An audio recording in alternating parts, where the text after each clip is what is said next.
Prize winner 3 times in the Scholastic Writing Awards, and her entries have been published in the For Kids by Kids series in 2007, 2009 and 2011. Music is her second love. She is a trained classical Hindustani vocalist and also plays the guitar.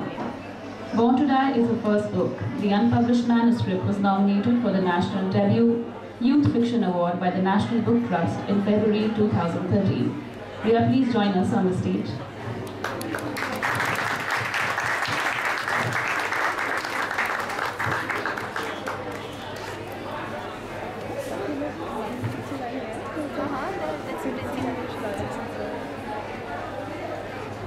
What happens after death? Take a journey to find out with Rhea Kumar's Born to Die.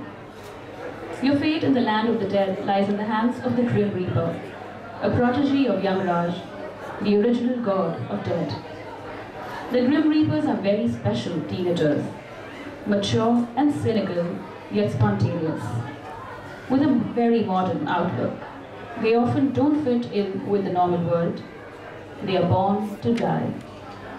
Yama, a rebellious, reclusive teenager who steals to help people in need, is the newly anointed Grim Reaper in the land of the dead. He has onerous responsibilities that he is not quite ready for. Yet his judgments show his unique perspective of right and wrong. And one day, when a mysterious figure from his past suddenly surfaces, Yama is forced to make the toughest judgment of all. Based on a medieval myth in a modern setting, Born to Die takes you through this intriguing tale of life after death. For death is only the beginning. We will now release the book. May I request Mr. Lal and Rhea to release the book together.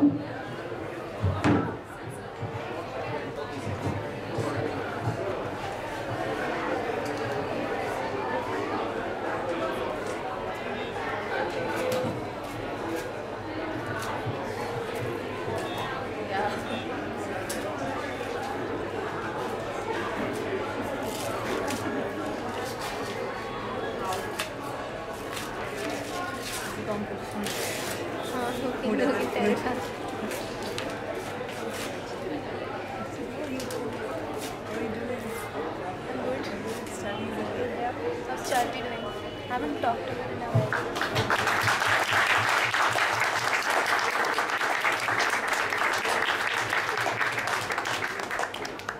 Thank you so much, everyone. Rhea, could we request you to please read an excerpt from your book? Thank you so much, and thank you so much, sir. It's really an honor, like I said, to have my book launched by you. And just before I start reading the excerpts, I just wanted to say a few words. I'll keep it short. I started writing this book when I was in class 9. I was 14 years old at that time, and I wrote a brief skeleton of the book. It would have been about 30 pages on the computer.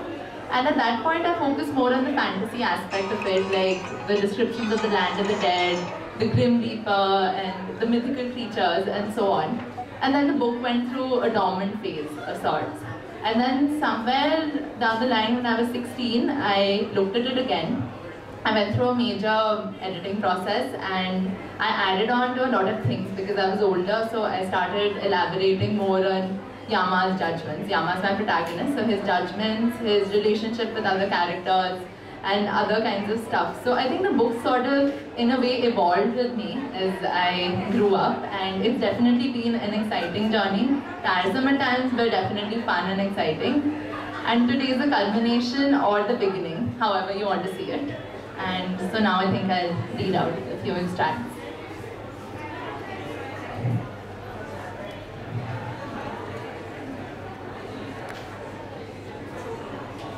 So the first extract is from Yama's diary entry, which features regularly throughout the book.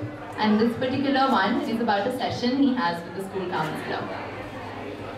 The counselor is a skinny woman with her hair done up in a loose bun.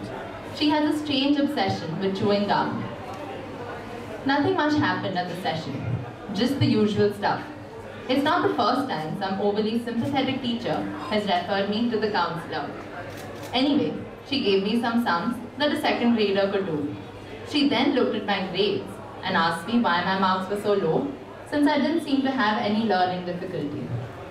I told her I only worked when I felt like it. She didn't probe further. Then she asked me about my family. I told her everyone was doing fine. In the end, she wrote a prescription of sorts and handed me the slip. No learning problems, careless attitude. Seems troubled, hiding family problems, need to investigate further. Come back to me tomorrow, she said as I left.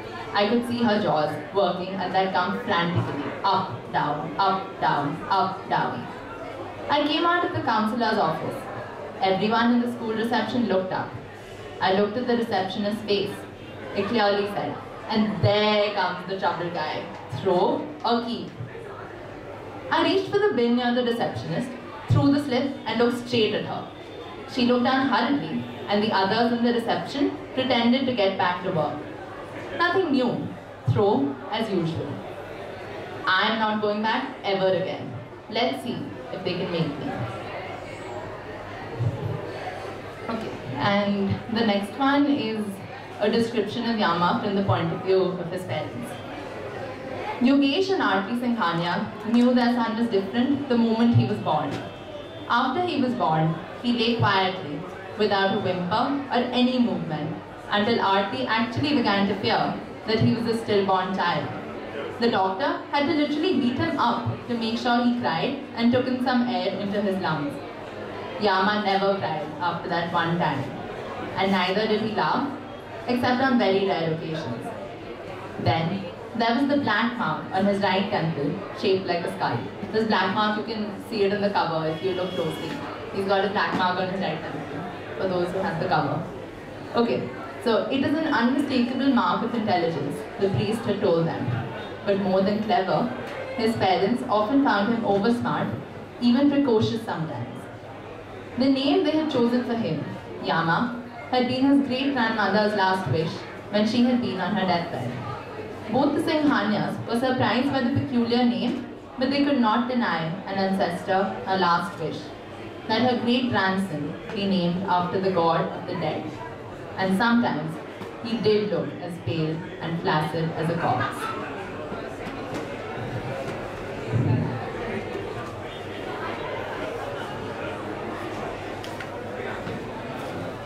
Okay, so I'm not going to tell you where the next extract is. I'm just going to pick it up, and to know what I'm talking about, you're going to have to read the book and find out, which I hope some of you will. Okay, in front of him lay an uncomfortable looking bed. Though Yama felt no tiredness now, he walked as though in a trance and lay on it. Immediately, he felt as if he were on fire. His body burned, yet he could not get up. It was as if an imaginary force held him to the bed. He let out an involuntary scream of anguish, but in vain. After a long time, the bed began cooling and Yama felt relieved. But it kept getting colder till it was ice cold. His now translucent skin turned a pale blue. His teeth chattered, and this time he was unable to cry out for help. He was in this torture chamber for what seemed like several hours. Thorns pricked through his skin, electric impulses rattled through, red rashes appeared all over his body. He saw faces all around, his parents, Shreya, even Rahul Ghost from school. And strangely enough, all of them laughed at his fame. To think he had missed them badly.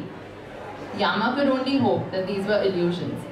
Even for someone with his tolerance, it was an emotionally and physically draining experience. Cold sweat running down him, Yama lost consciousness.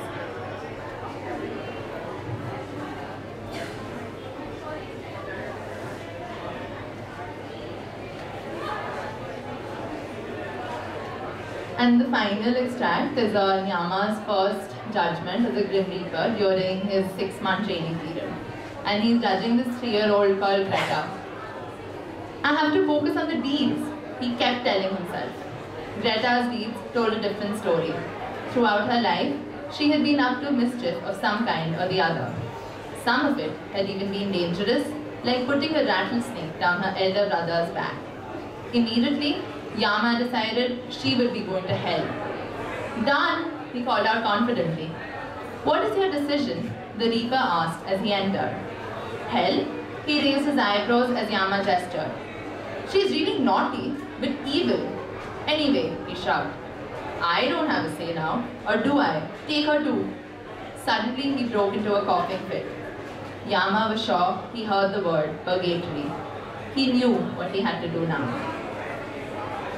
They went to the two doors. Yama took out the set of keys.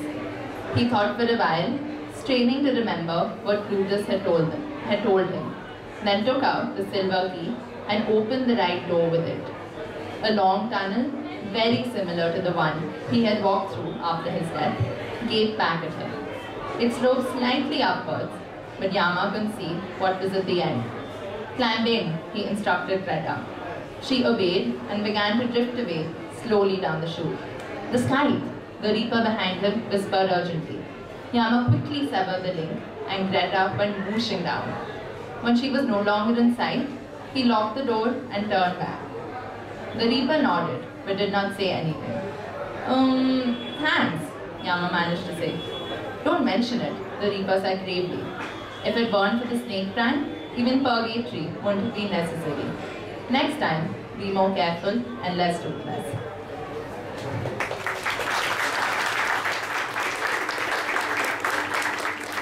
So I hope that helped you get a flavor of the book, and finally thank you all of you for coming, because this means a lot to me, and I know it's a Saturday afternoon and I know a lot of you have busy schedules, but I really appreciate it that all of you came and joined me over here. And finally, just thank you to the two people who helped with the idea and the formation of the book. That's Priyambada, she's in the audience, and my mom. Priyambada for the idea, and my mom for being my best critic and editor and everything I could have ever wanted. So, thank you. Thank you so much, Rhea. That was lovely. I definitely want to know what Yama does